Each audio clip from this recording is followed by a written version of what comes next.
اهلا بيكم مره تانية في القناه وفيديو جديد. انا عمرو الشيخ وده كلام في التك. النهارده هكلمكم عن التحديث الجديد المهم والمثير في بلاي ستيشن 5. شركه سوني السنه اللي فاتت عملت اللوك للاس اس دي الداخليه للبلاي ستيشن 5 اللي بتدعم درايفز لحد 4 تيرا بايت. ده هيساعدك تزود المساحه اللي تقدر تستخدمها عن 667 جيجا بايت ومن غير اس اس دي خارجيه. ليه ده ابجريد مهم؟ عشان في جيمز كتير بتنزل دلوقتي بفايلز ممكن توصل ل 100 جيجا بايت، فالميموري الداخليه بقت بتتملي بسرعه جدا.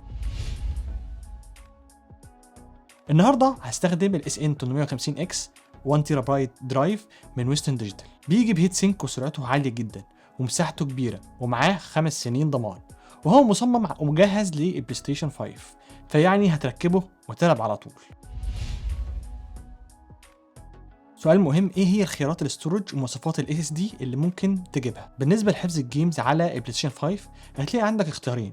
اولا تقدر توصل الاس اس دي الخارجيه على الجهاز من ورا، بعدين تنقل اللعبه اللي انت عايزها للانترنال درايف لما تحب تشغلها، لان البلاي ستيشن 5 مش بتشغل جيمز من درايف خارجي. او الحل الثاني ان انت تجيب M.2 درايف، هو طبعا اغلى لكن هيكون اسهل في الاستخدام. طب ايه هي مواصفات الاس اس دي اللي تقدر تستخدمها في بلاي ستيشن 5؟ لازم تكون M.2 NVMe SSD ومن الجيل الرابع بمساحه تبدا من 250 جيجا بايت وتوصل لغايه 4 تيرا بايت. فوق كل ده لازم الريدنج سبيد تكون على الاقل 5500 ميجا بايت في الثانيه، وطبعا لازم يكون حجم الدرايف نفسه مناسب وينفع تدخله في المكان المخصص ليه. لو انت هتشتري درايف ومش مكتوب عليه انه مناسب للبلاي ستيشن 5 لازم تتاكد الاول من مقاساته. الخبر الكويس ان NS 850 اكس اللي بستخدمه النهارده حجمه مناسب ومستوفي كل الشروط المطلوبه والزياده، حتى لان الريدنج سبيد بتاعته بتوصل ل 7300 ميجا بايت في الثانيه.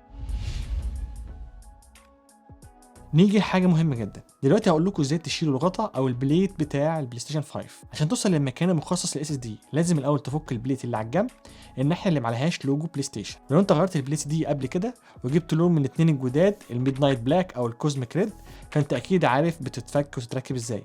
بس انيويز هقول لكم ازاي بسرعه. اولا تمسك الحرف اللي فوق هنا وتشد البليت وانت بتسحبه لتحت في نفس الوقت وهتلاقيه طلع معاك. لما تفك البليت هتلاقي الديسك درايف والمروحه، ملناش دعوه بكل ده، احنا عاوزين البليت الحديد الصغير اللي هنا ده الكفر بتاع مكان الاس اس دي او الاس اس دي باي. لو ركزت هتشوف البلاي ستيشن لوجو الصغير على المسمار. دلوقتي هنفك المسمار ونفك الغطا. نيجي لتركيب الاس اس دي. لما تيجي تحط درايف جديد هتلاقي مسمار بسبيسر اللي هي حلقه الحديد الصغيره دي، هتشيلهم وتحط السبيسر في المكان اللي هتحط فيه مسمار الدرايف الجديد. لازم تحط المسمار الاول قبل ما تحاول تدخل الدرايف. كده حطينا الدرايف فوق، فاضل ندخل الاس اس دي. استخدم المسمار الاصلي عشان تثبتها في مكانها وهيبقى الشكل كده في الاخر. وطبعا عشان الاس ان 850 اكس مصممه للبلاي ستيشن 5 فاكيد حجمها مظبوط ومناسب. وفي الاخر لازم ترجع الغطا الحديد تاني مكانه زي ما سوني بتقول. لما تخلص تقدر ترجع الغطا او البليت الخلفي تاني مكانه وتضغط جامد شويه لحد ما تسمع صوت كليك. بس كده احنا زودنا 1 تيرا بايت مساحه في دقيقتين. الدرايف اللي انا حطيته فيه هيت سينك، بس انت ممكن تشتري درايف بهيت سينك او من غير هيت سينك، او تجيب له هيت سينك من ثيرد بارتي لوحده. عادة ده بيكون ارخص اختيار لو انت ما عندكش مشكلة تقعد 5 دقايق تلزق البادز وبليتس على الاس اس دي، والطريقة دي تقريبا هتوفر لك حوالي $50. نيجي للسؤال المهم: ازاي تشغل وتكوبي الجيمز؟ كده احنا ركبنا ال1 تيرا بايت درايف ودلوقتي هنشغل البلاي ستيشن 5 عشان نشوف نتيجة اللي عملناه، وكم نشوف هنقدر نحط الجيمز قد ايه على الدرايف الجديد. اول ما هتشغل الجهاز هيطلع لك الرسالة دي على الشاشة، تعريف بالدرايف الجديد، وطبعا هتعمل له فورمات، وبعدها هيعمل تيست الاس اس دي ويشوف كمان الريدنج سبيد اذا كانت مناسبة ولا لا. نقدر دلوقتي نفتح السيتنجز من البلاي ستيشن 5 ونفتح ستورج. من هنا هتلاقي الام.2 درايف والمساحه الفاضيه فيه مكتوبه، فهنا ظاهره 1 تيرا بايت درايف زي ما احنا عارفين. وحلو ان ال 1 تيرا بايت كلهم متاحين نستخدمهم زائد ال 667 جيجا بايت الموجودين من الاول. كده عندنا اجمالي 1.6 تيرا بايت، ده غير الاس اس ديز الخارجيه اللي ممكن توصلها.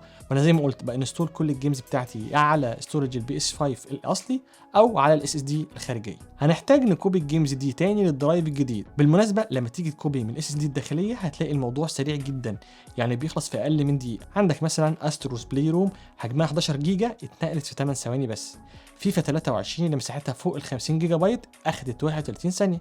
لكن طبعا لو بتكوبي من الاس اس ديز الخارجيه الموضوع بيبقى ابطا من كده بكتير. نفس اللعبه 50 جيجا اخدت اكتر من 5 دقائق، لما جيت انقل حوالي 500 جيجا بايت قعدت بالساعات. في الاخر نقلت حوالي 30 لعبه من مساحه 500 جيجا بايت من الدرايفز الاصليه للدرايف الجديد، كده متبقي عندي حوالي نص تيرا بايت، يعني بالعافيه يكفوا اساسنز كريد ميراج الجديده اللي هيتم اصدارها السنه دي. نجرب الجيمز. اول حاجه كنت عاوز اعرفها هي الالعاب بتاخد قد ايه على ما تلود او تفتح. فكنت بفتح لعبه من الاس اس دي الداخليه بتاعه بلاي ستيشن 5 واستنى خالص لحد ما تلود، وبعدين افتحها تاني من 1 تيرا بايت ويسترن ديجيتال، وبصراحه ما فرقش انا بفتح اللعبه من انهي درايف فيهم، في الاخر الاداء كان نفسه.